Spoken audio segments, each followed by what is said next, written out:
Hi welcome to day 17 of mini blog from Salem. ஊர்லேருந்து வந்து நான் குக்கிங் பிளாக் போடுறதையே விட்டுட்டேங்க. ஏன்னா ஊர்லேருந்து வந்ததுலேருந்து எனக்கும் ஃபங்க்ஷன்னு சொல்லி சுற்றிட்டே இருந்துட்டேங்க.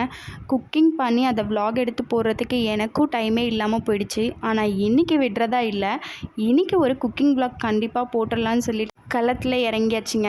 நம்மளே எப்போயாவது ஒரு டைம் தான் இந்த கிச்சன் சைடு எட்டி பார்க்குறோம்.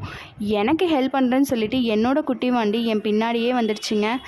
என்னோடய அத்தை எனக்கு சொல்லிக் கொடுத்த ஸ்டைலில் இன்றைக்கி மட்டன் கிரேவி ஈஸியாக பண்ணலாமா? இது பண்ணுறது ரொம்ப ஈஸிங்க, ஆனால் டேஸ்ட் அவ்வளோ அருமையாக இருக்கும். நீங்களும் ட்ரை பண்ணி பாருங்கள், கண்டிப்பாக உங்களுக்கும் பிடிக்கும்.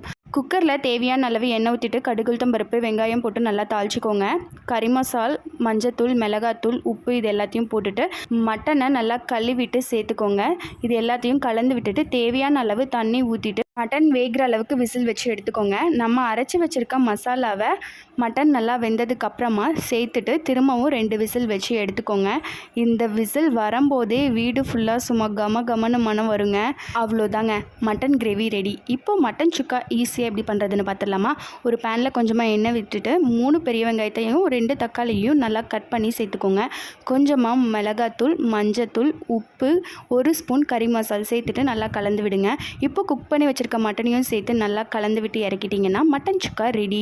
இவ்வளோ ஈஸியான மட்டன் சுக்காவும் மட்டன் கிரேவியும் நீங்களும் ட்ரை பண்ணி பாருங்கள். நாங்கள் சாப்பிட்டு பார்த்துட்டோங்க, டேஸ்ட்டு சூப்பராக இருந்துச்சு. நாளைக்கு இதே மாதிரி இன்னொரு வீடியோவில் பார்க்கலாம். பாய்.